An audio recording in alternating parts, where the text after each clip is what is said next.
convidá-los a abrir a Bíblia no Evangelho de Mateus, capítulo 23, o famoso sermão de Jesus contra os escribas e fariseus do seu dia. A passagem é longa, nós não vamos lê-la toda antes, mas iremos fazendo a leitura à medida que a exposição prossegue. Por isso, tenha a sua Bíblia aberta para acompanhar a leitura e a exposição do texto. Queridos, o meu alvo nessa noite é falar a respeito da diferença que existe entre religião e cristianismo, entre religiosidade e a verdadeira prática espiritual. E para isso eu vou usar esse sermão de Jesus contra os religiosos da sua época, os fariseus e os escribas. Esse sermão aparece também em Lucas capítulo 11, um pouco resumido, o que mostra que Jesus, e num outro contexto, o que mostra que Jesus disse estas coisas várias vezes. Ao falar sobre religiosidade e verdadeiro cristianismo, usando essa passagem onde Jesus fala contra os fariseus, eu estou consciente de que eu não posso comparar os cristãos verdadeiros com os fariseus, e não é minha intenção fazer isso, seria desonesto com todos vocês. O que ocorre, porém, é que existem elementos da religiosidade dos fariseus que nós percebemos estar presentes também no meio dos evangélicos. Por isso, mesmo que a comparação esteja muito distante, porém há pontos que Jesus aqui menciona, quando ele critica os escribas e fariseus, que bem podem ser aplicados à nossa vida, pelo menos à guisa de exame e de referência. Eu creio que toda a Escritura é proveitosa para nós, toda ela se aplica a nós, ela foi escrita para o nosso benefício, e Mateus capítulo 23 não é uma exceção. E com certeza, se essa mensagem de Jesus contra os escribas e fariseus foi preservada no Evangelho, é porque Deus, sem dúvida, deseja que ela seja lida, refletida e aplicada pela sua igreja durante todas as suas épocas. O meu alvo nessa noite é que, ao examinarmos aquilo que Jesus criticou na religiosidade dos escribas e fariseus, nós nos examinemos para que nós possamos aprender e desejar o cristianismo puro e simples que a Bíblia nos ensina. É isso que nós queremos ser, cristãos, de acordo com o que o Evangelho nos ensina. Deixe-me fazer outras observações à guisa de introdução. O ser humano é religioso por natureza. Mesmo as pessoas que não nasceram de novo, que não foram regeneradas e que não estão salvas, elas são capazes de orar, de cantar, de dar ofertas, de fazer sacrifícios. A prova disso é a quantidade de religiões falsas que existem no mundo, onde as pessoas fazem praticamente tudo o que os cristãos fazem. Elas vão aos seus cultos, elas têm grupos corais, elas têm pregadores e pastores, elas dão ofertas, elas fazem sacrifícios, elas vão de porta em porta distribuindo folhetos e espalhando aquilo que elas creem. Ou seja, a religião é algo que pertence ao ser humano, mesmo que ele não seja salvo. Um descrente pode ser religioso. Por isso, nós não podemos medir a salvação de alguém simplesmente pelos atos religiosos que aquela pessoa pratica, porque um descrente também pode ser religioso. É por isso que é preciso notar quais são esses elementos da religiosidade que, por vezes, se manifestam em nossa vida, para que nós os rejeitemos e vivamos um cristianismo autêntico, puro e simples. Quando Jesus disse estas palavras, ele estava na última semana da sua vida terrena em Jerusalém. Ele tinha tido vários conflitos já com os escribas e fariseus. Se você depois quiser olhar o capítulo 22, houve uma discussão entre Jesus e os escribas e fariseus com relação ao tributo, se devia pagar imposto a César ou não. Depois houve uma discussão também a respeito da ressurreição. Depois uma discussão sobre o que era o grande mandamento. Depois uma discussão sobre quem era aquele Senhor que o rei Davi havia dito no Salmo: assenta-te, o Senhor, assenta-te à minha direita até que eu ponha os teus inimigos debaixo dos teus pés. Foi uma semana extremamente conturbada e Jesus estava envolvido em polêmicas e discussões diretas com os escribas e fariseus, que eram os líderes religiosos daquela época. E agora, no final, como que cansado de ver tanta cegueira, de ver tanta religiosidade e de tantos conceitos errados, Jesus então pronuncia esse sermão, que é considerado um dos sermões mais duros que ele jamais pronunciou, e que está aí no capítulo 23. É preciso lembrar que nem todos os fariseus eram assim, como Jesus está dizendo aqui. Havia fariseus, por exemplo, como Nicodemos. Havia fariseus como José de Arimateia, que esperavam o reino de Deus, que eram sinceros, que eram verdadeiros, tementes a Deus, tinham a fé verdadeira. Mas a grande liderança do farisaísmo daquela época era composta de pessoas extremamente religiosas, mas que não conheciam a Deus. De qualquer forma, eles praticavam a sua religião pensando que estavam fazendo o que era certo diante de Deus. O que Jesus censurou neles? E ao respondermos esta pergunta, nós estaremos então dando alguns dos elementos da religiosidade que nós queremos evitar. A primeira coisa que Jesus censurou neles foi a hipocrisia. Capítulo 23, de 1 a 3. Então falou Jesus às multidões e aos seus discípulos: na cadeira de Moisés se assentaram os escribas e os fariseus. Fazei e guardai, pois, tudo quanto eles vos disserem, porém não os imiteis nas suas obras, porque dizem e não fazem. Havia de fato uma cadeira literal na sinagoga, que era chamada a cadeira de Moisés, onde o fariseu e o escriba se sentava para ensinar ao povo todos os ditames da lei. Eles sabiam de cor o discurso ortodoxo, a ponto de Jesus dizer: o problema com eles não é o ensino deles, eles são ortodoxos, eles estão doutrinariamente corretos, o problema é que eles dizem estas coisas, mas eles não praticam. Eles não praticam. E aqui você tem o primeiro elemento da religiosidade. Um religioso é alguém que se preocupa com a exatidão, a precisão doutrinária, que as coisas corram de acordo com as normas, mas ele, na verdade, não vive aquilo que ele prega, não vive aquilo que ele ensina. Segunda coisa que Jesus critica nos fariseus é que eles criaram normas e regras que Deus nunca mandou. Verso 4: atam fardos pesados e difíceis de carregar e os põem sobre os ombros dos homens, entretanto eles mesmos nem com o dedo querem movê-los. Não satisfeitos com a lei de Moisés, que já tem muitas normas e regras, os fariseus no período antes de Cristo, a partir do ano 200 e o ano 150, eles começaram a elaborar novas regras através dos rabinos. Então a lei de Moisés dizia que não se podia trabalhar no sábado. Mas o que era trabalho? E aí os fariseus começaram a discutir: trabalho é você andar 1 quilômetro. Se você andar 1 quilômetro é trabalho, não pode. Trabalho é você levantar 2 quilos. Se levantar até 2 quilos você pode levantar. Se levantar 3 é pecado. E aquilo que já era pesado, eles tornaram mais pesado ainda, criando normas que Deus nunca criou, impondo um fardo difícil sobre o povo de Deus.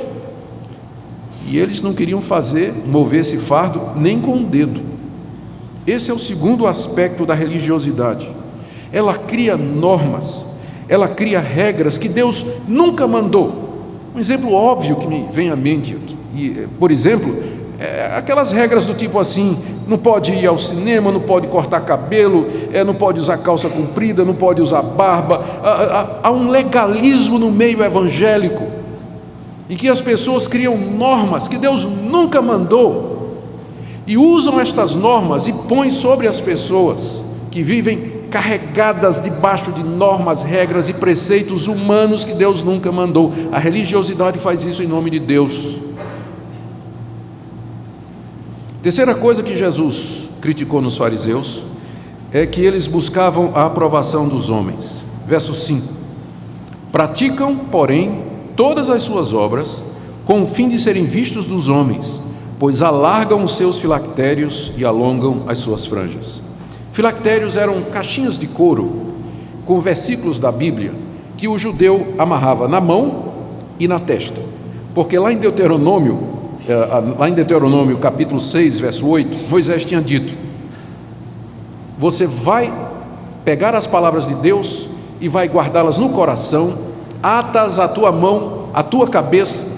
É claro que Moisés estava falando figuradamente, porque mão e cabeça significa o que eu penso e o que eu faço, mas eles interpretaram aquilo literalmente, fizeram caixinha de couro, pegaram versículos da Bíblia e amarravam na mão e amarravam na testa. Só que o fariseu mandava fazer uma caixinha de couro desse tamanho, colocava na testa e na mão e saía andando pela rua, para que os homens olhassem e dissessem: oh, que homem religioso, né?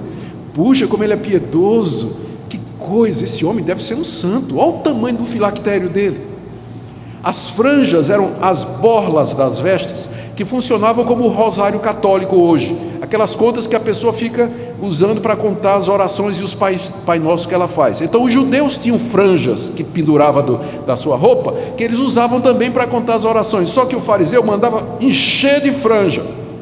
Quando ele andava na rua com aquele filactério, né, e com as franjas, o pessoal dizia: puxa, que homem santo, né? Vou nem chegar perto porque você é fulminado por essa santidade. É isso que a religião faz. Ela busca agradar as pessoas, ela busca impressionar as pessoas. Um religioso, nos dias de hoje, é alguém que pratica o cristianismo, alguém que faz as coisas relacionadas com a vida cristã, simplesmente preocupado em aparecer aos homens, em agradar aos homens, em ostentar a sua religiosidade. Não é difícil dar exemplos disso. A quarta coisa que Jesus condena aqui nos fariseus é a autoexaltação, do verso 6 a 12. Amam o primeiro lugar nos banquetes e as primeiras cadeiras nas sinagogas, as saudações nas praças e os serem chamados mestres pelos homens. Vós, porém, não sereis chamados mestres, porque um só é vosso mestre e vós todos sois irmãos. A ninguém sobre a terra chameis vosso Pai, porque só um é vosso Pai, aquele que está nos céus. Nem sereis chamados guias, porque um só é vosso guia, o Cristo. Mas o maior dentre vós será vosso servo. Quem a si mesmo se exaltar será humilhado, e quem a si mesmo se humilhar será exaltado. Os fariseus usavam a religião que eles praticavam para se promover diante dos homens. Diz Jesus aqui no verso 6 que eles amavam o primeiro lugar nos banquetes. Quando os judeus faziam seus banquetes, eles tinham lugares reservados para as autoridades. E o judeu e o fariseu, ele gostava de chegar e ser distinguido, sentar lá na frente, para que todo mundo visse que ele era uma pessoa especial. E na sinagoga também, quando não era na cadeira de Moisés, havia os primeiros lugares nas sinagogas, que eram bancos reservados para as pessoas especiais, e o fariseu fazia questão de sentar ali, para que todo mundo pensasse que ele era uma pessoa especial. Quando ele andava nas praças, ele gostava que as pessoas dissessem: reverendo, reverendo, como vai o senhor, reverendo? Doutor, como está o senhor? Então o fariseu, né, ele gostava daquilo ali, e gostava dos títulos, mestre, rabi, ele apreciava aquelas coisas. Jesus disse: vocês não serão chamados de mestres. Ele não está proibindo esse título, mas ele está proibindo que a gente use esse título para bajular alguém, ou que alguém use para se autoglorificar. Um só é o vosso mestre, e todos vós sois irmãos. A ninguém sobre a terra chameis vosso Pai. É claro que o Senhor Jesus não está dizendo que eu não possa me referir ao meu progenitor como pai. O que ele está dizendo é que você não faça de alguém o seu pai, que você não use esse título para bajular alguém, ou que alguém se diga assim: eu sou o pai dessa ideia, eu sou o pai dessa igreja, eu sou o mestre dessa igreja. Que ninguém use esses títulos com esse objetivo, porque só tem um Pai, aquele que está nos céus. Da mesma forma, não sejam chamados de guias, porque um só é vosso guia, o Cristo. O maior dentre vós será vosso servo. Quer ser grande? Sirva. Você quer ser grande? O caminho do cristianismo é o serviço. Na religião, para você ser grande, você busca título, você busca posição, os primeiros lugares e a ostentação. Mas no cristianismo, quem quiser ser grande começa sendo pequeno. Ele vai servir aos irmãos e não ser servido. O que Jesus disse sobre isso no verso 12? Quem a si mesmo se exaltar será humilhado, e quem a si mesmo se humilhar será exaltado. Quem se exalta em nome de Deus nos dias de hoje, no dia do juízo, vai ser humilhado diante dos homens e diante de Deus. A religião busca a exaltação humana, o cristianismo faz com que nós sejamos servos e que nós vivamos para servir a Deus. Por que Jesus condenou estas coisas? Aqui do verso 13 em diante, Jesus muda a direção do discurso. Até aqui ele vinha falando aos discípulos, dizendo, cuidado com os fariseus. E agora, no verso 13, ele se volta para os fariseus. Parece que os fariseus estavam na audiência. Imagina eles ouvindo o que Jesus está falando, né? Pense num sermão duro. E os fariseus estavam lá. É fácil falar dos fariseus pelas costas, mas os fariseus estavam ali na audiência. E Jesus agora se volta para eles e pronuncia 8 ais. Ai de vocês, ai de vocês, ai de vocês, 8 vezes. Esses ais são como que condenações. Ai de vocês, porque vocês serão condenados por estas coisas. E que coisas são estas? Por que Jesus condenou então essa religiosidade farisaica? Vamos ver estas coisas em seguida. Primeiro, porque esse tipo de atitude que Jesus acabou de descrever, ela impede que as pessoas sejam salvas, e não somente isso, impede que outras pessoas sejam salvas, como ele diz aí no verso 13, ai de vós, escribas e fariseus hipócritas, porque fechais o reino dos céus diante dos homens, pois vós não entrais e nem deixais entrar os que estão entrando.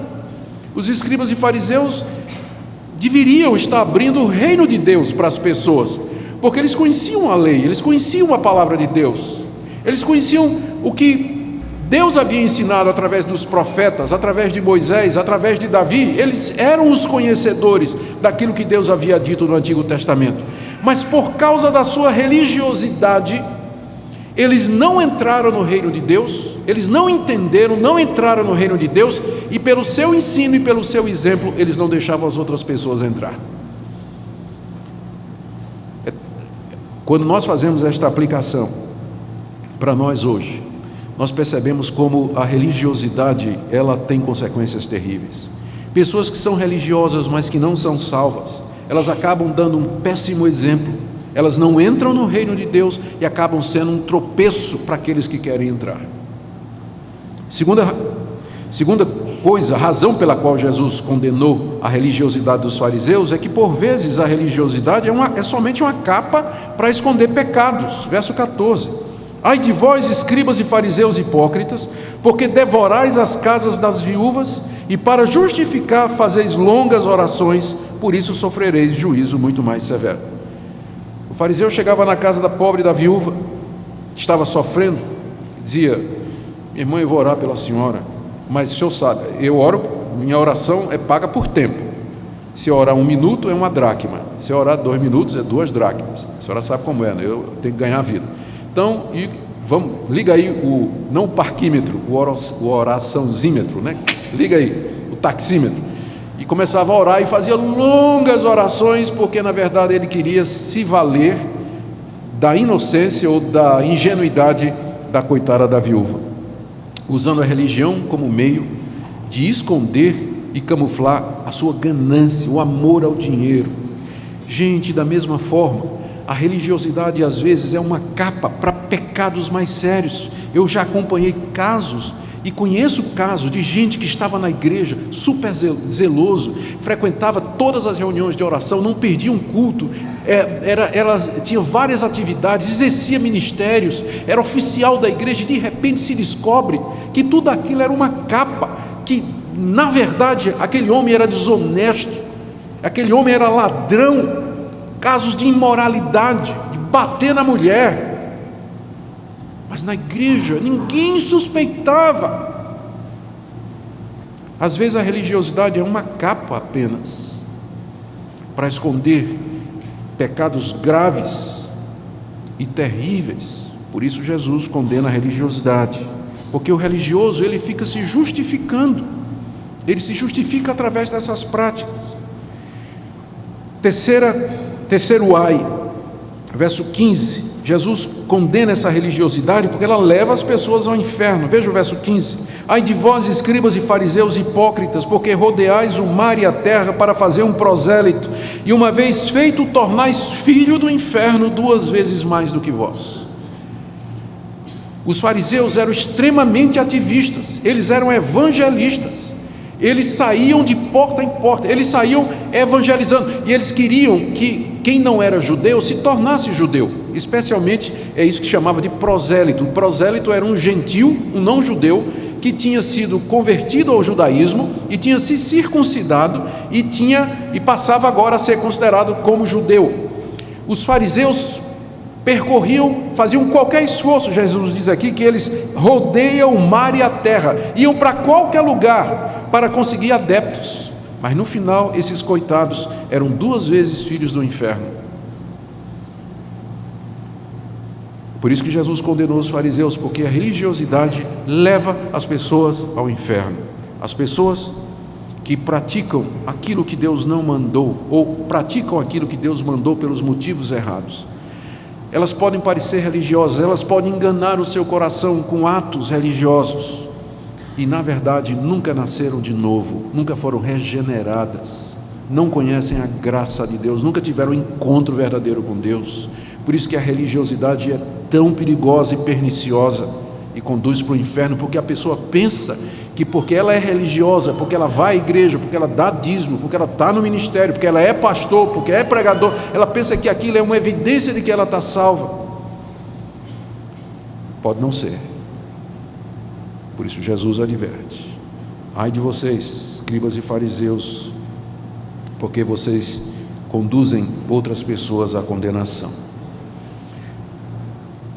A 4ª razão pela qual Jesus condenou a religiosidade dos fariseus é porque a religiosidade, e preste atenção nisso aqui, gente, foca no que é secundário e acaba esquecendo o que é mais importante na vida cristã.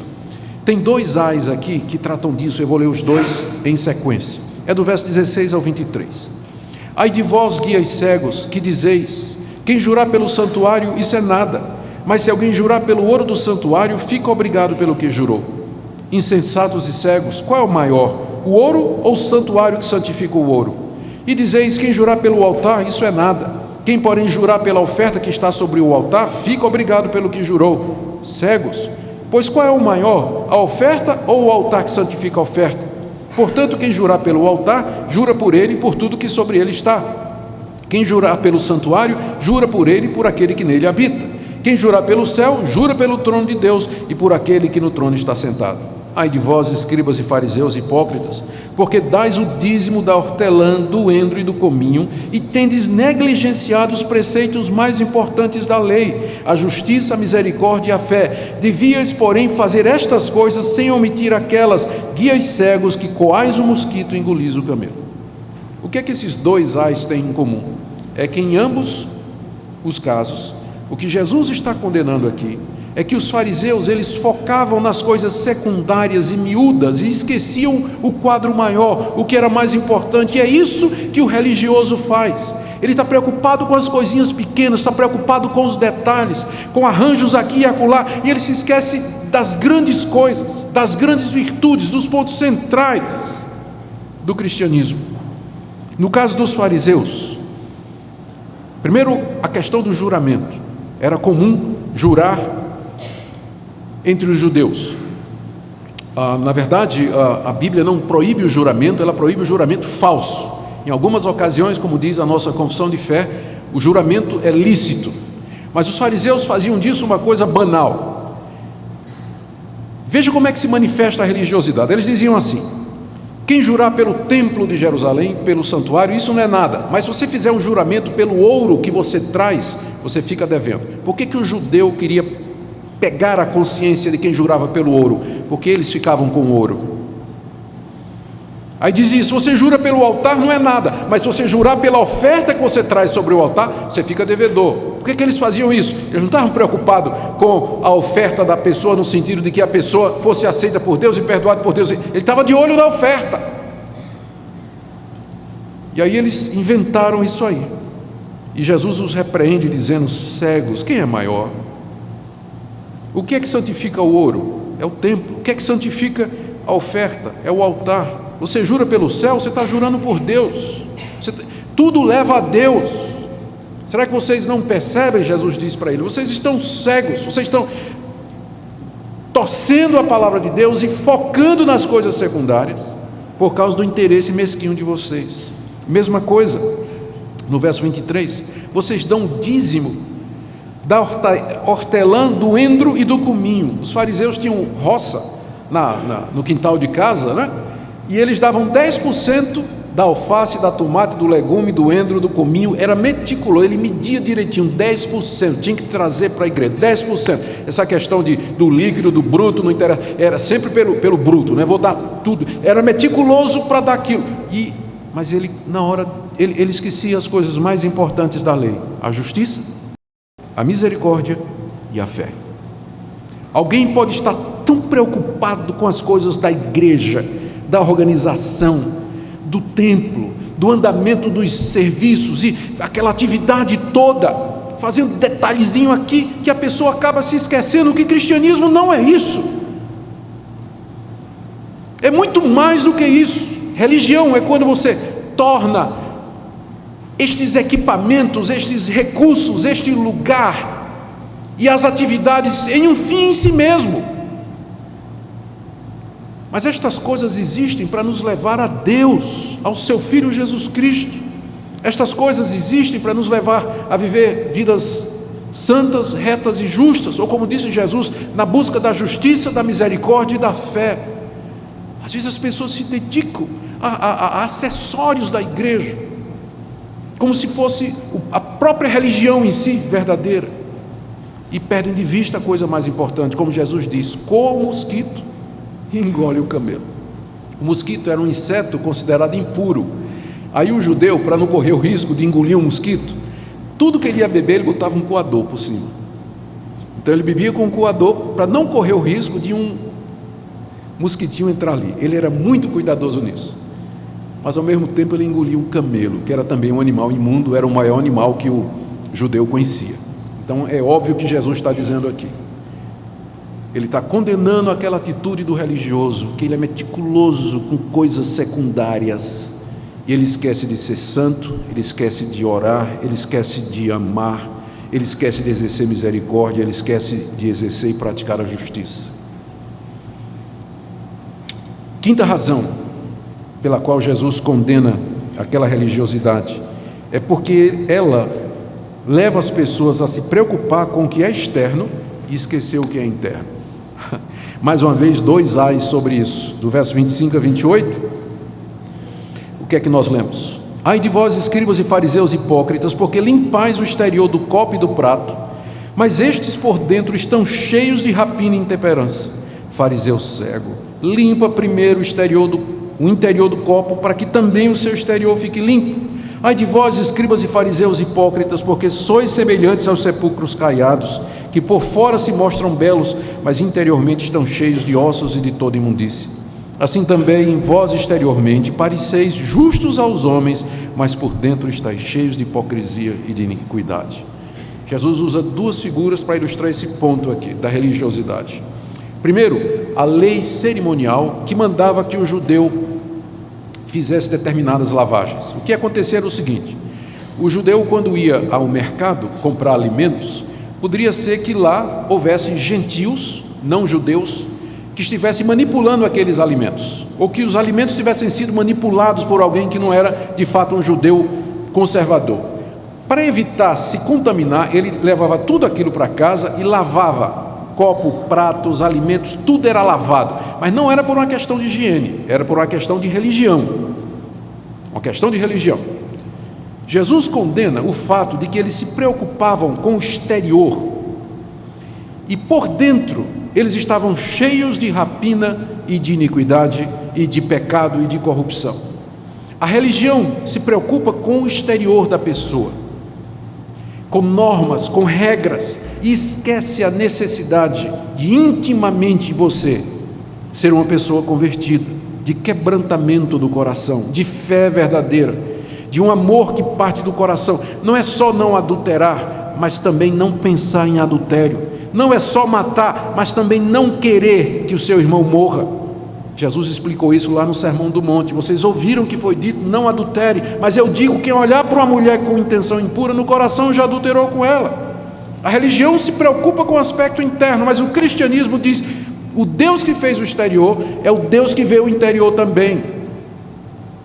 Então tem que ter essa preocupação com a vida interior. A segunda ilustração que Jesus diz é das sepulturas. Verso 27, ele chama os escribas e fariseus a sepulcros caiados. As sepulturas que eram caiadas, embelezadas. O fariseu gostava de fazer isso, embelezar as sepulturas dos antigos. Só que a sepultura, ela é bonita por fora, mas por dentro você está cheio de podridão, de ossos decompostos, de carne pútrida.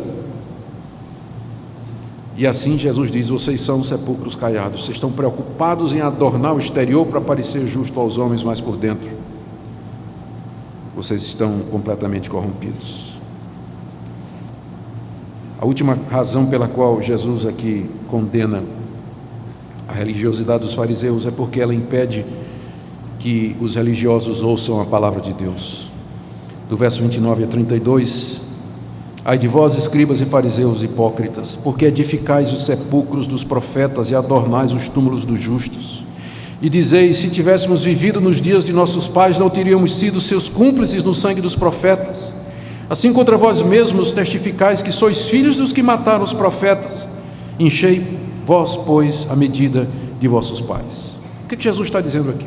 No Antigo Testamento, na época do Antigo Testamento, Deus mandou profetas para falar aquele povo religioso. Deus mandou Isaías, Jeremias, mandou Ezequiel, Oséias, Joel, Amós, homens a quem Deus revelou a sua palavra e que Deus levantou para dizer ao povo, quem é que mandou vocês virem aqui me adorar? Pense no começo de Isaías, quem é que mandou vocês virem me adorar? Vocês estão com as mãos sujas, vão primeiro praticar a justiça e depois venham me adorar. Eu não quero nem ouvir os cânticos de vocês, é o início de Isaías.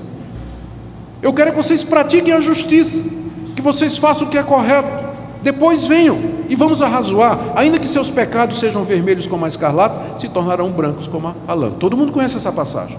Era isso que o profeta fazia no Antigo Testamento. Deus levantava o profeta para trazer o povo religioso de volta à verdade. O que o povo de Israel fazia com os profetas? Rejeitava, apedrejava, matava. Não queria ouvir. A história da Bíblia, do Antigo Testamento, é a história de Deus tentando convencer aquele povo a voltar à verdade.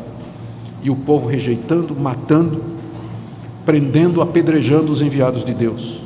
E agora, na época de Jesus, os escribas e fariseus disseram, se a gente vivesse naquela época, a gente não tinha feito isso. Nós somos melhores do que os nossos pais, porque se a gente tivesse vivido na época de Isaías, nós teríamos aceitado a palavra de Deus. Jesus disse, seus hipócritas, vocês estão prestes a me matar, vocês estão tramando planos para me matar, vocês estão urdindo aí a maneira como é que vocês vão me pegar e me matar, vocês estão enchendo, ele diz aqui, verso 32, vocês estão enchendo a medida dos vossos pais, vocês são iguais aos pais de vocês, zelosos pela tradição, mas não querem ouvir a palavra de Deus, zeloso pela antiguidade, o que os nossos pais fizeram, sempre fizeram, mas não querem ouvir a palavra de Deus. A religião é assim, ela é muito tradicionalista, ela apela sempre para o passado, mas não quer ouvir a palavra de Deus.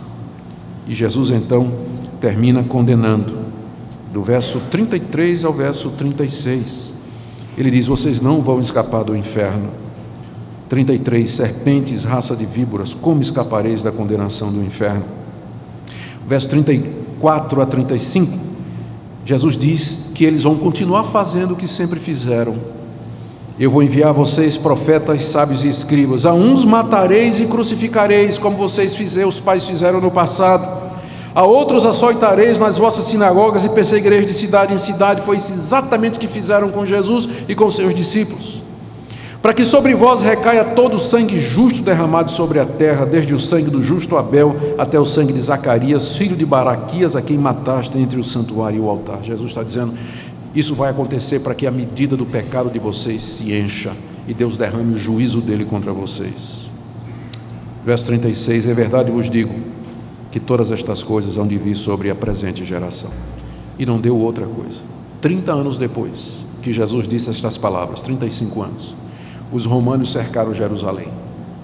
E depois de um cerco de 3 anos, entraram na cidade, mataram mais de 500 mil judeus, espalharam judeus por toda parte, destruíram o templo e a cidade, arrasaram o templo no seu fundamento, cumprindo a palavra de Jesus do juízo de Deus contra aquela geração. Queridos, como eu disse, eu seria desonesto nos comparar com os escribas e fariseus, mas preste atenção no que eu vou dizer. Você sabe que você está virando religioso quando você está mais preocupado com o arranjo de flores, o lugar do coral, a roupa do pastor, do que com a pregação. Você sabe que você está virando religioso quando você leva mais tempo se preparando diante do espelho, antes do culto, do que se preparando espiritualmente para participar do culto. Você sabe que está virando religioso quando você não consegue aturar os erros dos outros, contudo é muito tolerante com os seus e dos seus familiares. Você sabe que está virando religioso quando você participa de todas as atividades da igreja e não tem mais tempo para a sua família e para estar sós com Deus. Você sabe que está virando religioso quando você é zeloso para dar o dízimo e ofertas, mas trata mal seus empregados, não perdoa quem lhe ofende e não pratica misericórdia para com os pobres. Você sabe que você está virando religioso quando sua vida cristã gira em torno de elementos da igreja que, embora legítimos, eles não são essenciais. Eu corro esse risco, por exemplo, quando eu penso nesse púlpito, quando eu penso na pregação, quando eu penso no ministério pastoral, no título de reverendo, doutor. Eu peço a Deus que me livre destas coisas, porque eu não posso girar a minha vida cristã, o meu ministério em torno disso. Tem pessoas que fazem a vida girar em torno do coral. Coral é uma coisa importante? É. Mas faz parte da essência do cristianismo? Não, os primeiros cristãos não tinham coral. Coral surge depois, quando o cristianismo se torna uma religião reconhecida. Graças a Deus que hoje nós podemos ter coral. Que bênção é. Muitas pessoas fazem da escola dominical o tudo na vida. Escola dominical é importante? É. Mas é a essência do cristianismo? Não. Os primeiros cristãos não tinham escola dominical, eles se reuniam em casas. Escola dominical é uma invenção de 200 anos atrás nos Estados Unidos. Tem pessoas que fazem sua vida girar em torno das sociedades internas. Sociedades internas são importantes? São, mas fazem parte da essência do cristianismo? Não. Sociedades internas existem na Igreja Presbiteriana do Brasil. A Igreja Presbiteriana dos Estados Unidos não tem. Outras igrejas atendem os velhos, as senhoras e os moços de outra maneira. Vocês entendem o que eu quero dizer? Às vezes nós focamos nestas coisas que são acessórias, que são boas, que Deus nos deu para que nós edificássemos a igreja, mas a gente acaba focando nelas como se elas fossem o próprio cristianismo. E aí nós viramos religiosos. Eu quero terminar com o final do capítulo. Olha como termina o capítulo. Jesus lamentando, verso 37. O lamento de Jesus: Jerusalém, Jerusalém, que matas os profetas e apedrejas os que te foram enviados. Quantas vezes quis eu reunir os teus filhos como a galinha junta os seus pintinhos debaixo das asas, e vós não quisestes. Eis que a vossa casa vos ficará deserta. Eu declaro, pois, que desde agora já não me vereis, até que venhais a dizer: bendito que vem em nome do Senhor. Veja o que Jesus diz no verso 37. Quantas vezes quis eu reunir os teus filhos, como a galinha junta os seus pintinhos debaixo das asas, e vós não quisestes. Jesus está se referindo a todas as tentativas de Deus através da história de reunir o povo dele, o povo da antiga aliança, debaixo de si, para ter um relacionamento verdadeiro, pessoal, íntimo. Mas ele diz aqui que o povo não queria. A grande pergunta que nós queremos fazer nessa noite é essa. Nós somos o povo de Deus hoje. Ele continua nos chamando para debaixo das suas asas. Ele quer ter um relacionamento verdadeiro, íntimo conosco. É isso que é o verdadeiro cristianismo. Mas a pergunta é: nós queremos isso? Porque Israel não queria. Queremos viver para Deus. Queremos deixar a religiosidade, queremos buscar a verdade, queremos ser mudados, queremos ser usados. Essa é a pergunta que Deus nos faz nessa noite. Queremos, desejamos, ansiamos por isso. Se nós não estivermos dispostos, se nós não quisermos, e se nós não nos prontificarmos, as coisas continuarão como sempre foram. E se nós queremos crescer, se nós queremos progredir, se nós queremos servir a Deus mais e melhor, é preciso que nós queiramos nos deixar reunir debaixo dele, das suas asas, numa relação verdadeira, deixando de lado tudo aquilo que ele nunca ordenou, para que nós vivamos sempre para a sua glória. Amém. Ó Deus, nos livra da justiça própria, nos livra da religião carnal, nos livra, Senhor, dessa religiosidade que nos atrapalha de ver o que é essencial. Nos ajuda a viver um cristianismo puro e simples, focado naquilo que Tua palavra nos diz. Nos ajuda em todas as coisas, pois Tu és o nosso Deus, queremos viver para a Tua glória, em nome de Jesus.